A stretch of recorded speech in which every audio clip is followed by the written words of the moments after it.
Hi students, welcome to new class. ഇന്നത്തെ ക്ലാസ്സിൽ second ചാപ്റ്ററിൻ്റെ ഏറ്റവും ലാസ്റ്റിലത്തെ പോർഷനാണ് സപ്ലൈ എന്ന് പറയുന്നത്. നമ്മുടെ ഈ ചാപ്റ്റർ ഡിമാൻഡ് ആൻഡ് സപ്ലൈ ആയിരുന്നു. അപ്പോൾ ഡിമാൻഡുമായി ബന്ധപ്പെട്ട് വരുന്ന എല്ലാ കാര്യങ്ങളും കംപ്ലീറ്റ് ആയിട്ടുണ്ട്. ഇനി സപ്ലൈ എന്താണെന്നുള്ളത് നോക്കാം. സപ്ലൈ എന്ന് പറഞ്ഞു കഴിഞ്ഞാൽ പ്രധാനമായിട്ടും മാർക്കറ്റിൻ്റെ ഒരു ആസ്പെക്റ്റാണ് ഡിമാൻഡ് എന്ന് പറയുന്നത്. അതേപോലെ തന്നെയാണ് വരുന്ന വേറൊരു ആസ്പെക്റ്റാണ് സപ്ലൈ. ഇതിൽ മറ്റുള്ള ഒരു കാര്യം എന്ന് പറയുന്നത് it reflects what producer are willing and able to produce at each and every price. ഓരോ ലെവൽ പ്രൈസിലും ഒരു പ്രൊഡ്യൂസർക്ക് പ്രൊഡ്യൂസ് ചെയ്യാൻ പറ്റുന്ന അല്ലെങ്കിൽ അവർക്ക് വില്ലിങ് ആയിട്ടുള്ള ആ ഒരു അളവ് എന്താണോ അതിനെയാണ് സപ്ലൈ എന്ന് പറയുന്നത്. അപ്പോൾ സപ്ലൈ എന്ന് പറഞ്ഞു കഴിഞ്ഞാൽ ഒരു ഫേമിനോ അല്ലെങ്കിൽ ഒരു പ്രൊഡ്യൂസർക്കോ എത്ര ക്വാണ്ടിറ്റി ഓഫ് കമ്മോഡിറ്റി അവർക്ക് സപ്ലൈ ചെയ്യാൻ അവർ വില്ലിങ് ആണ്, ഒരു പെർട്ടിക്കുലർ ടൈം പീരീഡിൽ ഒരു പെർട്ടിക്കുലർ പ്രൈസിൽ സപ്ലൈ ചെയ്യാൻ താല്പര്യമുള്ള കാര്യത്തിനെ കുറിച്ചാണ് ഇതിൽ പറയുന്നത്. അപ്പോൾ ഒരു ഡെഫിനേഷൻ പറയുന്നുണ്ട്. How much of A good will be offered for sale at A given time. തന്നിരിക്കുന്ന ആ സമയത്തിനുള്ളിൽ നിങ്ങൾക്ക് എത്ര യൂണിറ്റ് അല്ലെങ്കിൽ കമ്മോഡിറ്റി ക്വാണ്ടിറ്റിയാണ് നിങ്ങൾക്ക് സെയിൽ ചെയ്യാൻ പറ്റുന്നത്, അതിനാണ് സപ്ലൈ എന്ന് പറയുന്നത്. ഇനി എന്തൊക്കെയാണ് ഈ ഒരു ഫാക്ടേഴ്സ് നമ്മൾ സപ്ലൈ ചെയ്യുന്ന കാര്യവുമായി ബന്ധപ്പെട്ട് അതിനെ അഫക്റ്റ് ചെയ്യുന്ന ഫാക്ടേഴ്സ്? ഒന്ന് പ്രൈസ് ഓഫ് എ കമ്മോഡിറ്റിയാണ്. കാരണം പ്രൈസ് എന്ന് പറയുന്നത് തന്നെയാണ് സപ്ലൈയുടെ ഏറ്റവും വലിയ ഇമ്പോർട്ടൻ്റ് ആയിട്ടുള്ള ഒരു ഇൻഡിക്കേറ്റർ എന്ന് പറയുന്നത്. അപ്പോൾ അതിൽ കമ്മോഡിറ്റി ഇൻക്രീസ്, പ്രൈസ് കമ്മോഡിറ്റിയുടെ സപ്ലൈ കൂടുന്നതും പ്രൈസ് കൂടുന്നതൊക്കെ ഒരു ബന്ധമുണ്ട്. It supply will also increase and vice versa എന്നുള്ളതാണ് പറയുന്നത്. പ്രൈസ് ഓഫ് എ കമ്മോഡിറ്റി കൂടുമ്പം സപ്ലൈയും കൂടുന്നു. If the price of a commodity കുറയുമ്പോൾ സപ്ലൈ ഓൾസോ ഫോൾ. അപ്പോൾ ഡയറക്റ്റ് റിലേഷൻഷിപ്പാണ് പ്രൈസും സപ്ലൈയും തമ്മിൽ. പ്രൈസും ഡിമാൻഡും തമ്മിൽ ഇൻവേഴ്സ് റിലേഷൻഷിപ്പ്, ഓപ്പോസിറ്റ് ആണ്. പക്ഷേ സപ്ലൈയും പ്രൈസും തമ്മിൽ direct relationship. Cost of production ആണ് വേറൊരു ഫാക്ടർ എന്ന് പറയുന്നത്. അപ്പോൾ പ്രൊഡക്ഷൻ പ്രോസസ്സിലാണ് അത് വരുന്നത്. അപ്പോൾ അത് എപ്പോഴും സപ്ലൈനെ അഫക്റ്റ് ചെയ്യുന്നുണ്ട്. കോസ്റ്റ് ഓഫ് പ്രൊഡക്ഷൻ കൂടുമ്പോൾ സപ്ലൈ കുറയുകയാണ് ചെയ്യുന്നത്. കാരണം അത് ഉണ്ടാക്കിയെടുക്കാനുള്ള ചിലവ് കൂടുമ്പോൾ നമുക്ക് അത്രത്തോളം സപ്ലൈ ചെയ്യാൻ പറ്റിക്കൊള്ളുന്നില്ല. അപ്പോൾ ഇവിടുത്തെ റിലേഷൻഷിപ്പ് ഇൻവേഴ്സ് ആയിട്ടാണ് വരുന്നത്. കോസ്റ്റ് കൂടുമ്പം സപ്ലൈ കുറയുക എന്നുള്ളത്. പിന്നെ പ്രൈസ് ഓഫ് റിലേറ്റഡ് ഗുഡ്സ്. ഇപ്പം നമ്മൾ എന്താണോ പ്രൊഡ്യൂസ് ചെയ്യുന്നത് അതുമായി ബന്ധപ്പെട്ട് വരുന്ന അല്ലെങ്കിൽ അതിന് പകരം വെക്കാൻ പറ്റുന്ന ഗുഡ്സ് വിപണിയിൽ അവൈലബിൾ ആണെങ്കിൽ അതിൻ്റെ പ്രൈസും ഇതിൻ്റെ ഒരു ഘടകമാണ്. അപ്പോൾ അവിടെ പ്രൈസ് വില കുറച്ച് കൊടുക്കാൻ സാധിക്കുന്ന തരത്തിലുള്ള ഗുഡ്സാണ് സബ്സ്റ്റിറ്റ്യൂട്ട്സ് എങ്കിൽ സപ്ലൈ ഇവിടെയും ബുദ്ധിമുട്ടാവും. കാരണം അതിൻ്റെ പ്രൈസ് മാത്രമല്ല, എസ്പെഷ്യലി സബ്സ്റ്റിറ്റ്യൂട്ട് ഗുഡ്സ് എത്ര ഉണ്ടെന്ന് നോക്കുക. ആ സബ്സ്റ്റിറ്റ്യൂട്ട് ഗുഡ്സിൻ്റെ വില കൂടി പോവുകയാണെങ്കിൽ പ്രൊഡ്യൂസർക്ക് അവരെ സപ്ലൈ എന്ത് ചെയ്യാം, ഇൻക്രീസ് ചെയ്യാം ഹയർ പ്രോഫിറ്റിന്. Price of the substitute goods follow ചെയ്യുകയാണെന്ന് വെച്ചാൽ പ്രൊഡ്യൂസർക്ക് എന്ത് ചെയ്യാം, supply of the commodity increase ചെയ്യാം. ഇതിന് പകരം കിട്ടുന്ന ഗുഡ്സിൻ്റെ പ്രൈസാണ് കുറയുന്നതെങ്കിൽ എളുപ്പമാണ്. കാരണം നമ്മുടെ പ്രൊഡക്റ്റ് കൂടുതലായിട്ട് നമുക്ക് സപ്ലൈ ചെയ്യാൻ അവിടെ സാധിക്കും. പിന്നെ വരുന്ന ടെക്നോളജിയാണ്. ടെക്നോളജിയിൽ പറയുമ്പം way of commodity can be produced, അതായത് എങ്ങനെയാണ് ഒരു പ്രൊഡക്റ്റ് ഉണ്ടാക്കി എടുക്കുന്നത്. അപ്പോൾ നല്ല ഇമ്പ്രൂവ്ഡ് ടെക്നോളജി ആണെന്ന് വെച്ചാൽ കോസ്റ്റ് ഓഫ് പ്രൊഡക്ഷൻ കുറയും. അപ്പോൾ അതുകൊണ്ട് കൂടുതൽ പ്രോഫിറ്റബിൾ ഉണ്ടായിരിക്കുക. അപ്പോൾ സപ്ലൈ ഇൻക്രീസ് ചെയ്യാൻ പറ്റും. അതേസമയം ടെക്നോളജി ഒബ്സൊലീറ്റ് ആയതാണെങ്കിൽ കോസ്റ്റ് ഓഫ് പ്രൊഡക്ഷൻ അവിടെ കൂടും. അപ്പോൾ അവർക്ക് അത്രത്തോളം പ്രൊഡക്ഷൻ ചെയ്യാൻ പറ്റില്ല. അപ്പോൾ അതിൻ്റെ ഫലമായിട്ട് അവിടെ സപ്ലൈയും കുറയുന്നതാണ് പറയുന്നത്. പിന്നെ പറയുന്നത് ഗവൺമെൻറ്റിൻ്റെ പോളിസിയാണ്. കാരണം ഗവൺമെൻറ് എപ്പോഴും ഭയങ്കരമായിട്ടുള്ള ടാക്സുകൾ ചുമത്തുകയാണെങ്കിൽ കമ്മോഡിറ്റിയുടെ മുകളിലാണെങ്കിൽ സപ്ലൈ ഒക്കെ കുറയും. കാരണം പ്രൊഡ്യൂസർക്ക് എന്ത് ചെയ്യാൻ പറ്റില്ല, പ്രൊഡക്ഷൻ റെഡ്യൂസ് ചെയ്യാൻ പറ്റില്ല commodity due to high cost. കാരണം ഭയങ്കര കോസ്റ്റ് ആയതുകൊണ്ട് അതിൻ്റെ പ്രൊഡക്ഷൻ റെഡ്യൂസ് ചെയ്യേണ്ടതായിട്ട് വരികയാണ്. അപ്പോൾ ഗവൺമെൻറ് അനൗൺസ് ടാക്സ് കൺസെഷനൊക്കെ കൊടുക്കുക. അങ്ങനെയാണെങ്കിൽ സപ്ലൈ കൂട്ടാൻ വേണ്ടിയിട്ട് പറ്റും. ഇനി means of transportation and communication, വേറൊരു ഫാക്ടർ ഇതാണ് വരുന്നത്. സപ്ലൈ ചെയ്യണമെങ്കിൽ നമുക്ക് ഇതൊക്കെ ഈസിലി കൺട്രോൾ ചെയ്യാൻ പറ്റുന്നതായിരിക്കണം. എക്സസ് സപ്ലൈ ഓഫ് കമ്മോഡിറ്റി ഉണ്ടാവണമെങ്കിൽ അവിടെ മറ്റുള്ള ഏരിയയിലേക്ക് നമ്മളത് ഷിഫ്റ്റ് ചെയ്യപ്പെടേണ്ടതായിട്ട് വരുന്നുള്ളതാണ് പറയുന്നത്. പിന്നെ പ്രൈസ് എക്സ്പെക്റ്റ് ചെയ്യുന്നത്, അതായത് പ്രൊഡ്യൂസർ അല്ലെങ്കിൽ സെല്ലേഴ്സ് എക്സ്പെക്റ്റേഷൻ, അത് വേറൊരു ഘടകമാണ്. ഫ്യൂച്ചർ പ്രൈസ് ആ ഗുഡ്സിനെ അഫക്റ്റ് ചെയ്യും അതിൻ്റെ സപ്ലൈനെ. കാരണം അത് അവരെപ്പോഴും ഹയർ പ്രൈസാണ് എക്സ്പെക്റ്റ് ചെയ്യുന്നത്. അപ്പോൾ കമ്മോഡിറ്റി ഭാവിയിൽ അതിൻ്റെ വില കൂടുമെന്ന് തോന്നുകയാണെങ്കിൽ അവർ എന്ത് ചെയ്യും, സെയിലൊക്കെ അവിടെ പോസ്റ്റ്പോൺ ചെയ്യും. സപ്ലൈ അപ്പോൾ അതിൻ്റെ ഫലമായിട്ട് അവിടെ ഡിക്രീസ് ആവും. നേരെ മറിച്ച് പ്രൈസൊക്കെ ഫോളാണ് അല്ലെങ്കിൽ ഫ്യൂച്ചറിൽ അതൊക്കെ കുറയുന്നുണ്ടെങ്കിൽ അവിടെ അതിൻ്റെ സപ്ലൈ അവിടെ ഇൻക്രീസ് ആവും. അഗ്രിമെൻറ്റ് എമംഗ് പ്രൊഡ്യൂസേഴ്സ്, ഇനി ആര് തമ്മിലൊക്കെയാണോ നമ്മൾ കരാറിൽ ഒപ്പിടുന്നത്, അതായത് പ്രൊഡക്ഷനും സപ്ലൈ ആയിട്ട് ബന്ധപ്പെട്ടിട്ട്, അപ്പോൾ ആ അഗ്രിമെൻറ്റിൻ്റെ ബേസിൽ അവർക്ക് അതൊരു മോട്ടീവാണല്ലോ, അവിടെ കൂടുതൽ പ്രോഫിറ്റ് കിട്ടും എന്നുള്ളത്. അതുകൊണ്ടും അത് സപ്ലൈനെ അത് അഫക്റ്റ് ചെയ്യുന്നുണ്ട് എന്നാണ് പറയുന്നത്. നെക്സ്റ്റ് നാച്ചുറൽ ഫാക്ടേഴ്സ് ആണ്. ഇനി അഗ്രികൾച്ചറൽ ഗുഡ്സ് ഒക്കെ ഒരു പരിധി വരേക്ക് നാച്ചുറൽ ഫാക്ടേഴ്സിനെ അഫക്റ്റ് ചെയ്യുന്നുണ്ട്. അതായത് ഇപ്പോൾ കോരിച്ചൊരുന്ന മഴയാണെങ്കിലോ, ക്ലൈമറ്റ് നല്ല ചേഞ്ചായി വരാം, ആൻഡ് ലാൻഡിൻ്റെ ഫെർട്ടിലിറ്റി എന്ന് പറയുന്ന ഇറിഗേഷൻ ഫെസിലിറ്റികൾ. അപ്പോൾ ഈ ഫാക്ടറൊക്കെ ഫേവറബിൾ ആണെങ്കിൽ സപ്ലൈ നമുക്ക് കൂടും. അതേസമയം ഭയങ്കരമായിട്ട് വരൾച്ച, എർത്ത് ഫ്ലഡ്, ഡ്രൗട്ടൊക്കെ വരുമ്പം അത് അഗ്രികൾച്ചറിനെ അത് അഫക്റ്റ് ചെയ്യുന്നത് വളരെ മോശമായിട്ടാണ്. അപ്പോൾ അതിൻ്റെ ഫലമായിട്ട് സപ്ലൈ കുറയും. പിന്നെ വരുന്ന ടൈം പീരീഡാണ്. Supply of product is also related to time period. അപ്പോൾ ഇത്രയും ഫാക്ടേഴ്സാണ്. അപ്പോൾ ഇവിടെ നമുക്ക് നോക്കേണ്ടത് മീനിങ് ഓഫ് സപ്ലൈ അതിൻ്റെ ഡെഫിനേഷൻ നോക്കുക, എന്തൊക്കെ ഡിറ്റർമിൻ ചെയ്യുന്നുണ്ടല്ലോ. ഇനി നെക്സ്റ്റ് ലോ ഓഫ് സപ്ലൈ. നമ്മൾ ലോ ഓഫ് ഡിമാൻഡ് പഠിച്ച പോലെ ഇത് മാർക്കറ്റിൽ സെക്കൻഡ് ലോ എന്നാണ് അറിയപ്പെടുന്നത്. ഫസ്റ്റ് ലോ ഓഫ് ഡിമാൻഡ് ആണ്. ഇവിടെ ഹൈ പ്രൈസ് എൻകറേജ് ചെയ്യുന്ന സപ്ലൈസിനെ to produce and sell more of the goods. വില കൂടുന്തോറും സപ്ലൈസിന് കൂടുതൽ പ്രൊഡ്യൂസ് ചെയ്യാനും കൂടുതൽ ഗുഡ്സ് കൊടുക്കാനൊക്കെ തോന്നും. അപ്പോൾ ഇതിൽ പറയുന്നത് എന്താ വെച്ചാൽ ഹയർ പ്രൈസ്, വില കൂടുമ്പോൾ ഹയർ ക്വാണ്ടിറ്റി അവർക്ക് സപ്ലൈ ചെയ്യാൻ പറ്റും. ലോ പ്രൈസ് കുറയുമ്പോൾ അവർക്ക് ലെസർ ക്വാണ്ടിറ്റി ആയിരിക്കും സപ്ലൈ ചെയ്യാൻ പറ്റുക. ഇനി ഇതിൽ എന്തിൻ്റെ അസംഷനിലാണ് നമ്മളിങ്ങനെ ഒരു ലോ ഉണ്ടാക്കിയിരിക്കുന്നത് പറയുന്നുണ്ട്. അതിൽ ഫസ്റ്റ് പറയുന്നത് income of the buyer and സെലർക്ക് ഒരു ചേഞ്ചും ഉണ്ടാവില്ല, ടെക്നോളജിയിൽ ഒരു ചേഞ്ച് പറ്റിയിട്ടില്ല, റിലേറ്റഡ് ഗുഡ്സിൻ്റെ പ്രൈസിൽ വ്യത്യാസം വന്നിട്ടില്ല, ഫാക്ടേഴ്സ് ഓഫ് പ്രൊഡക്ഷനൊക്കെ അൺചേഞ്ച് ആയിട്ട് നിൽക്കുകയാണ്. അങ്ങനെയൊക്കെ വരുന്ന സമയത്ത് നമുക്ക് ഈ ഒരു ലോ അവിടെ ആപ്ലിക്കബിൾ ആണ്. പിന്നെ production in subject law of constant returns, നമുക്ക് സ്ഥിരമായിട്ട് കിട്ടുന്ന ആ റിട്ടേൺസ് അത് അതേപോലെ തന്നെ വരുന്നുണ്ട്. Supply of factors of production is elastic, എന്താണ് ഇതിൻ്റെ ബന്ധപ്പെട്ട് വരുന്ന ഫാക്ടേഴ്സ് എങ്കിൽ അതിൽ ആ ഒരു ഇലാസ്റ്റിസിറ്റി ഉണ്ടെങ്കിൽ നമുക്ക് ഈ ഒരു ലോ അപ്ലൈ ചെയ്യാൻ പറ്റും. Next supply schedule. നമ്മൾ ഡിമാൻഡ് ഷെഡ്യൂൾ പഠിച്ചു അല്ലേ, അതേപോലെ തന്നെ സപ്ലൈ ഷെഡ്യൂളാണ് പറയുന്നത്. ഇത് എക്സ്പ്ലെയിൻ ചെയ്യുന്നത് supply schedule is essential for constructing A supply curve. ഒരു സപ്ലൈ കർവ് വേണമെന്നുണ്ടെങ്കിൽ അതിനൊരു സപ്ലൈ ഷെഡ്യൂളാണ് ആദ്യം ഉണ്ടാക്കുന്നത്. അപ്പോൾ അതിൽ എന്തൊക്കെയായിരിക്കും ഉണ്ടായിരിക്കുക, അതൊരു ടേബിളാണ്, അതിൽ ടാബുലർ ഫോമാണ് അതിൽ പ്രസൻറ്റ് ചെയ്യുന്നത്. ഇൻഫർമേഷൻ റിലേറ്റ് ടു പ്രൈസും ക്വാണ്ടിറ്റി സപ്ലൈഡും. ഒരു സാധനം എടുത്തു കഴിഞ്ഞാൽ അതിന് എത്ര ക്വാണ്ടിറ്റി നമ്മൾ സപ്ലൈ ചെയ്തു, എത്രയാണ് അതിൻ്റെ പ്രൈസ് കാണിക്കുന്ന ഒരു ലിസ്റ്റിനെ, ഒരു സ്റ്റേറ്റ്മെൻറ്റാണ്, ഷെഡ്യൂളിനെയാണ് പറയുന്നത്. പിന്നെ അതിൽ പ്രത്യേകത എന്ന് പറഞ്ഞാൽ പല ഡിഫറെൻ്റ് ആയിട്ടുള്ള ക്വാണ്ടിറ്റീസ് നമുക്ക് ഏതൊക്കെ വിലയ്ക്ക് കൊടുക്കാൻ പറ്റും, ഓരോ വിലയ്ക്ക് അനുസരിച്ച് എത്ര ക്വാണ്ടിറ്റി കൊടുക്കാൻ പറ്റും, അത് നമ്മൾ എത്ര വില്ലിങ് ആണെന്നുള്ള കാര്യങ്ങളായിരിക്കും. അതിൻ്റെ ഡിഫറെൻറ്റ് പ്രൈസ് ലെവൽസ് ഒക്കെ ഉണ്ടായിരിക്കും എന്നുള്ളതാണ് പറയുന്നത്.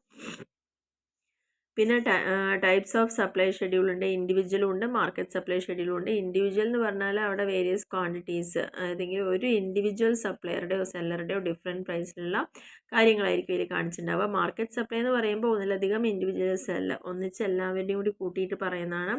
അതിൽ how much quantity supplied by the suppliers, മൊത്തത്തിൽ എത്ര സപ്ലയേഴ്സും സെല്ലേഴ്സും ഉണ്ടോ അവർക്ക് ആ ഒരു ഡിഫറെൻറ്റ് പ്രൈസിൽ ആ മാർക്കറ്റിൽ എന്ത് കൊടുക്കാൻ പറ്റുന്നില്ല, മൊത്തത്തിൽ പറയുമ്പോൾ മാർക്കറ്റ് സപ്ലൈ ഷെഡ്യൂളിനായി ജസ്റ്റ് അതിൻ്റെ ചിത്രം ഇവിടെ പറഞ്ഞിട്ട് കൊടുത്തിട്ടുണ്ട്.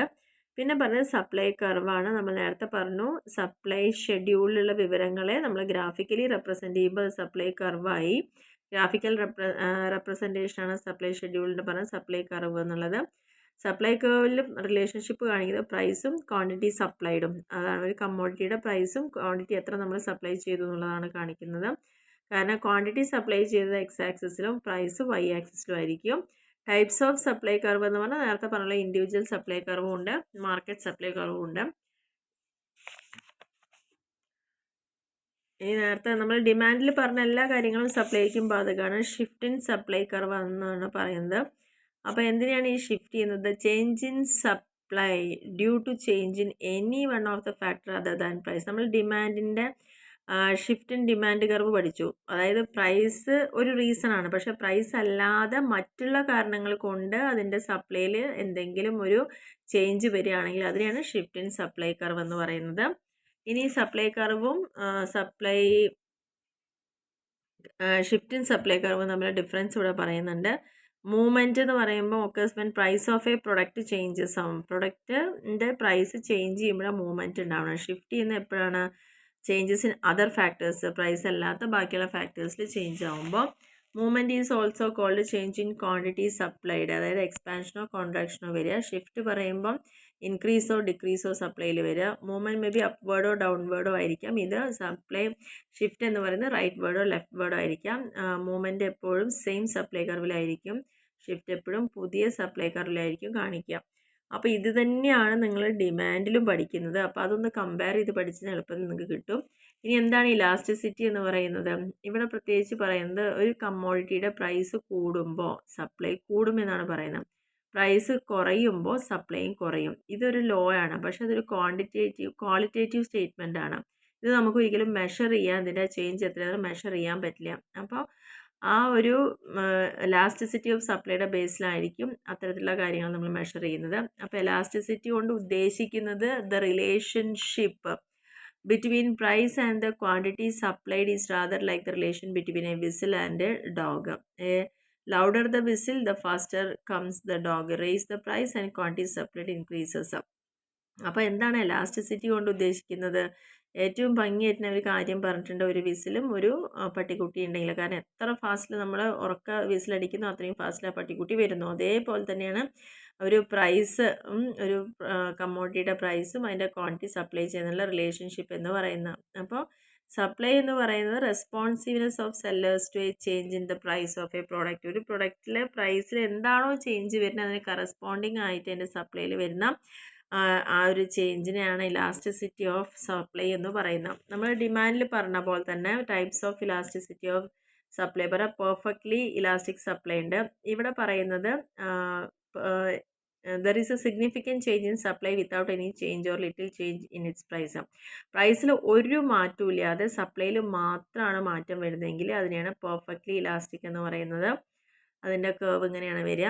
അപ്പോൾ നിങ്ങൾ ഈ രണ്ട് കാര്യം പഠിക്കുമ്പോൾ എപ്പോഴും ഡിമാൻഡുമായിട്ട് കമ്പയർ ചെയ്ത് പഠിക്കുക. പെർഫെക്റ്റ്ലി ഇൻലാസ്റ്റിക് ആവുമ്പം അവിടെ സപ്ലൈ എന്താ വരുന്നത്, പ്രൈസിൽ വരുന്ന ചേഞ്ച് സപ്ലൈയിൽ ഒരു ചേഞ്ചും തരുന്നില്ല എന്നുള്ളത്. അപ്പോഴാണ് അവിടെ ഇലാസ്റ്റിസിറ്റിയിൽ 0 കാണിക്കുന്നത്. പിന്നെ യൂണിറ്ററി ഇലാസ്റ്റിക് ആകുമ്പോൾ ഈക്വൽ ടു 1 ആയിരിക്കും. അതായത് rate of change in supply is exactly equal to rate of change in price. എത്രയാണോ സപ്ലൈയിൽ വരുന്ന പെർസെൻറ്റേജ് ചേഞ്ച് വെച്ചാൽ അത് തന്നെയായിരിക്കും പ്രൈസിലും വരുന്ന ചേഞ്ച് ഉണ്ടായിരിക്കുക. അപ്പോൾ അവിടെ ഈസ് ഈക്വൽ ടു 1 ആയിരിക്കും. റിലേറ്റീവ്ലി ഇലാസ്റ്റിക് സപ്ലൈ എന്ന് പറയുമ്പം ഇവിടെ പ്രൊപ്പോർഷനേറ്റ് ചേഞ്ച് ഇൻ സപ്ലൈ ഉണ്ടാവുമ്പം അതിനേക്കാൾ പ്രൊപ്പോർഷനേറ്റ് ചേഞ്ച് പ്രൈസിൽ ഉണ്ടാവുകയാണെങ്കിൽ, അതായത് ഇവിടെ എക്സാമ്പിൾ പറയുന്നുണ്ട്, ഒരു കമ്മോഡിറ്റിയുടെ പ്രൈസ് 10% കൂടുമ്പോൾ അത് 20% അതിൻ്റെ സപ്ലൈ വരിക. നേരെ എത്ര പേര് ഡബിളായിട്ട് മാറുകയാണെങ്കിൽ അതിനെയാണ് റിലേറ്റീവ്ലി ഇലാസ്റ്റിക് സപ്ലൈ എന്ന് പറയുന്നത്. റിലേറ്റീവ്ലി ഇൻഇലാസ്റ്റിക് പറയുമ്പോൾ നേരെ അതിൻ്റെ opposite, proportionate quantity of supply ഇതിനേക്കാൾ കുറവാണ് അതിൻ്റെ പ്രൈസിൽ പ്രൊപ്പോർഷനേറ്റ് ചേഞ്ച് വരുന്നതെങ്കിൽ, ഇവിടെ നമുക്ക് 10% സപ്ലൈ കൂടിയപ്പോഴാണ്, പ്രൈസ് കൂടിയപ്പോഴാണ് 20% സപ്ലൈ ഇൻക്രീസ് ചെയ്തത്. ഇവിടെ നേരെ ഓപ്പോസിറ്റ് ആയിട്ടാണ് പറയുന്നത്. Price of a commodity decrease, 10% price കൂടിയപ്പോൾ അതിൻ്റെ ഫലമായിട്ട് പകുതിയായിട്ട് സപ്ലൈ കുറയണം. അതിനാണ് റിലേറ്റീവ്ലി ഇൻഇലാസ്റ്റിക് എന്ന് പറയുന്നത്. ഇനി മെഷർ ചെയ്തതിൻ്റെ മെത്തേഡ്, ഇലാസ്റ്റിസിറ്റി ഓഫ് സപ്ലൈ നമുക്ക് എങ്ങനെയൊക്കെ മെഷർ ചെയ്യാം. അതിന് ഫസ്റ്റ് മെത്തേഡാണ് പ്രൊപ്പോർഷനേറ്റ് മെത്തേഡ്. ഇതിൽ പറയുന്നത് divide proportionate change quantity of supply proportionate change in പ്രൈസും ഇവ തമ്മിൽ റിലേഷൻഷിപ്പിനെയാണ് കാണിക്കുന്നത്. അതിൻ്റെ ഫലമായിട്ട് നമുക്ക് കാൽക്കുലേറ്റ് ചെയ്യുമ്പോൾ മോർ ദാൻ 1ന് മുകളിലാണ് വരുന്നതെങ്കിൽ അതിനെയാണ് റിലേറ്റീവ്ലി ഇലാസ്റ്റിക് സപ്ലൈ എന്ന് പറയുന്നത്. അപ്പോൾ ഈ ഒരു 1 എന്ന് പറയുന്നത് യൂണിറ്ററി ഇലാസ്റ്റിസിറ്റിയാണ് കാണിക്കുന്നത്. ഇനി 1നേക്കാൾ കുറവാണെങ്കിൽ അതിനെ റിലേറ്റീവ്ലി ഇൻഇലാസ്റ്റിക് സപ്ലൈ എന്നാണ് പറയുന്നത്. അതിൻ്റെ ഇക്വേഷൻ ഇവിടെ പറഞ്ഞിട്ടുണ്ട്. നെക്സ്റ്റ് പോയിന്റ് മെത്തേഡാണ്. ഇതിലെന്താണെന്ന് വെച്ചാൽ സപ്ലൈ കർവ് വരയ്ക്കുക, അതിനുശേഷം ഇലാസ്റ്റിസിറ്റി ഓഫ് സപ്ലൈ ഒക്കെ മെഷർ ചെയ്തിട്ട് ആ ഓരോ പോയിന്റ് കർവിൽ കാണിക്കുക. കാരണം ഇതൊരു എക്സ്റ്റെൻഡഡ് ഫോമാണ്. ഇതിൽ ഇൻ്റർസെക്റ്റ് ചെയ്യുന്ന X axis at A particular പോയിന്റിൽ അത് തമ്മിൽ കൂട്ടിമുട്ടുന്നുണ്ട്. ആ ഒരു ലൈൻ പാസ് ചെയ്യുന്നത് പോയിന്റ് ഓഫ് ഒറിജിനിലൂടെയാണെങ്കിൽ അതിനെയാണ് യൂണിറ്ററി ഇലാസ്റ്റിക് സപ്ലൈ എന്ന് പറയുന്നത്.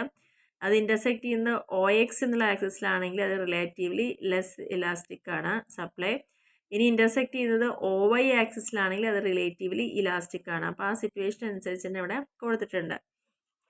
അപ്പോൾ മെഷർ ചെയ്യാൻ പ്രൊപ്പോർഷനേറ്റ് മെത്തേഡും പോയിന്റ് മെത്തേഡുമാണ് വന്നിരിക്കുന്നത്. നെക്സ്റ്റ് വരുന്നത് ആർക്ക് ഇലാസ്റ്റിസിറ്റിയാണ്. ആർക്ക് ഇലാസ്റ്റിസിറ്റി എന്ന് പറഞ്ഞു കഴിഞ്ഞാൽ ഇവിടെ മെഷർ ചെയ്യുന്ന 2 പോയിന്റുകൾ തമ്മിൽ സപ്ലൈ കർവിൻ്റെ, ഒന്ന് measuring arc elasticity we use average of the two prices. രണ്ട് പ്രൈസിൻ്റെ ആവറേജ് എടുത്തുകൊണ്ട് നമ്മളിവിടെ ചെയ്യുന്നത് രണ്ട് ക്വാണ്ടിറ്റിയുടെ ആവറേജും. അപ്പോൾ രണ്ടിൻ്റെയും ആവറേജ് എടുത്തുകൊണ്ടാണ് നമ്മൾ ചെയ്യുന്നതെങ്കിൽ അതിന് ആർക്ക് ഇലാസ്റ്റിസിറ്റി എന്നാണ് പറയുന്നത്. ഇനി ഈ ഇലാസ്റ്റിസിറ്റി ഓഫ് സപ്ലൈ ഡിറ്റർമിൻ ചെയ്യുന്ന ഫാക്ടേഴ്സ് എന്തൊക്കെയാണ് പറയേണ്ടത്? ഒന്ന് നമ്മുടെ കമ്മോഡിറ്റിയുടെ നേച്ചർ എങ്ങനെയാണ്, കാരണം പെട്ടെന്ന് കേടുവന്ന് പോണതാണോ? അങ്ങനെയാണെങ്കിൽ സപ്ലൈ ഇൻഇലാസ്റ്റിക് ആയിരിക്കും, കാരണം അതൊരിക്കലും റേസ് ചെയ്യാൻ പറ്റില്ല, റെഡ്യൂസ് ചെയ്യാൻ rise or fall in its price എന്നുള്ളതാണ് പറയുന്നത്. അതല്ലെങ്കിൽ supply of durable commodity is elastic എപ്പോഴാണ്? Because supply can be change with change in price. Price കുറയുന്നതും കൂടുതലനുസരിച്ച് സപ്ലൈയിലും ചേഞ്ച് വരാമെന്നാണ് പറയുന്നത്. പിന്നെ നോ ലോങ്ങർ ടൈം പീരീഡ് ആണ് അതേപോലെ more elastic will be the supply. നമ്മൾ ടൈം പീരീഡ് കൂടുന്തോറും സപ്ലൈ ഇലാസ്റ്റിക് ആയിട്ട് മാറുകയാണ്. ഷോർട്ടർ പീരീഡ് ആണെങ്കിൽ അവിടെ ഇൻഇലാസ്റ്റിക് ആയിരിക്കും. സപ്ലൈ ഓഫ് കമ്മോഡിറ്റി റേസ് ചെയ്യാൻ റെഡ്യൂസ് ചെയ്യുന്ന ലോങ് റണ്ണിലേക്ക് ആയിരിക്കും than in the short run. Short റണ്ണിനേക്കാൾ കൂടുതൽ വ്യത്യാസങ്ങൾ വരുന്നത് ലോങ് റണ്ണിലായിരിക്കും. പിന്നെ പ്രൊഡക്ഷൻ ടെക്നിക്ക് നമ്മൾ ഏതാണ് യൂസ് ചെയ്യുന്നത് അനുസരിച്ചാണ് സപ്ലൈ കൂടണോ കുറയ്ക്കണോ നോക്കുന്നത്. പിന്നെ കോസ്റ്റ് ഓഫ് പ്രൊഡക്ഷൻ വളരെ ഹൈ ആണെങ്കിലൊക്കെ നമുക്ക് നേരത്തെ പറഞ്ഞ പോലെ തന്നെ നമുക്ക് ചിലവ് കൂടുമ്പോൾ സപ്ലൈ തന്നെ ചെയ്യാൻ പറ്റിക്കൊള്ളുന്നില്ല. പിന്നെ പറഞ്ഞെങ്കിൽ പ്രൊഡ്യൂസറുടെ എക്സ്പെക്റ്റേഷൻ എന്താണോ പ്രൊഡ്യൂസർ എക്സ്പെക്റ്റ് ചെയ്യുന്നത് ഈ ഒരു കമ്മോഡിറ്റിയുടെ പ്രൈസ് എങ്ങനെ പോകും ഫ്യൂച്ചറിൽ എന്നാണ്, അതിനനുസരിച്ച് അവർ എന്ത് ചെയ്യും, പ്രസൻറ്റ് സപ്ലൈ ഒക്കെ കട്ട് ഡൗൺ ചെയ്യും. അപ്പോൾ സപ്ലൈ അവിടെ ഇൻഇലാസ്റ്റിക്കായി മാറുകയാണ്. അല്ലെങ്കിൽ അവർ ഒരു ഫെയിലിയർ ആണ് അല്ലെങ്കിൽ പ്രൈസൊക്കെ കുറയും ഫ്യൂച്ചറിലാണ് തോന്നുന്നത് വെച്ചാൽ അവിടെ സപ്ലൈ ഒക്കെ അവിടെ കൂട്ടുന്നുള്ളതാണ് പറയുന്നത്. അപ്പോൾ അവിടെ സപ്ലൈ ഇലാസ്റ്റിക് ആയിട്ട് മാറുകയാണ്. ഇനി stage of laws of returns ആണ്. ഡിമിനിഷിങ് റിട്ടേൺസ് ആണ് ഈ ഇൻഡസ്ട്രിയിൽ അപ്ലൈ ചെയ്യുന്നതെങ്കിൽ അതിൻ്റെ സപ്ലൈ എപ്പോഴും ഇൻഇലാസ്റ്റിക് ആയിരിക്കും. ലോ ഓഫ് കോൺസ്റ്റൻറ്റ് റിട്ടേൺ ആണെങ്കിലോ സപ്ലൈ എപ്പോഴും യൂണിറ്ററി ഇലാസ്റ്റിക് ആയിരിക്കും. ഇൻക്രീസിങ് റിട്ടേൺ ആണ് കാണിക്കുന്നതെങ്കിൽ അത് എപ്പോഴും ഹൈലി ഇലാസ്റ്റിക് ആയിരിക്കും. ഇതാണ് 3 കാര്യങ്ങൾ. അപ്പം നമ്മുടെ ഈ വീഡിയോയിൽ സപ്ലൈനെ കുറിച്ച് മാത്രമേ പറയുന്നുള്ളൂ. അപ്പോൾ സപ്ലൈ എന്താണ്, ലോ ഓഫ് സപ്ലൈ എന്താണ്, അസംഷൻ എന്താണ്, ഡിഫറെൻറ്റ് ടൈപ്സ്, സപ്ലൈ കർവും അതിൻ്റെ ഷെഡ്യൂളും ആ കാര്യങ്ങളൊക്കെ അവിടെ നോക്കുക. പ്രധാനമായിട്ട് types of elasticity of supply എന്തായാലും നോക്കുക. കാരണം ഇത് ഈ ഡിഫറൻസ് പഠിക്കുമ്പോഴും ഈ ടൈപ്സ് പഠിക്കുമ്പോഴും നിങ്ങൾ തീർച്ചയായിട്ടും ഡിമാൻഡുമായിട്ട് കമ്പയർ ചെയ്ത് പഠിക്കുക. അപ്പോൾ നിങ്ങൾക്ക് കുറച്ചുകൂടി എളുപ്പത്തിൽ നിങ്ങൾക്ക് മനസ്സിലാക്കാൻ സാധിക്കും. പിന്നെ അതിൻ്റെ മെഷർമെൻറ്റ് എങ്ങനെ പ്രൊപ്പോർഷനേറ്റും പോയിൻറ്റ് മെത്തേഡും ആർക്ക് മെത്തേഡുമാണ്. ഡിമാൻഡിലും ഇതേപോലെ മെത്തേഡ്സ് പറയുന്നുണ്ട്. അപ്പോൾ അത് കണക്ട് ചെയ്ത് പഠിക്കുക. പിന്നെ എന്തൊക്കെ ഫാക്ടേഴ്സാണ് അതിനെ അഫക്റ്റ് ചെയ്യുന്നത് എന്നുള്ളതാണ് പറയുന്നത്. അപ്പോൾ ഇത്രയേ ഉള്ളൂ ഈ ഒരു ടോപ്പിക്ക്. ഇതോടുകൂടി നമ്മൾ സെക്കൻഡ് ചാപ്റ്റർ കംപ്ലീറ്റ് ആയിട്ടുണ്ട്. എല്ലാവർക്കും ക്ലിയർ ആയെന്ന് വിചാരിക്കുന്നു. Okay, thank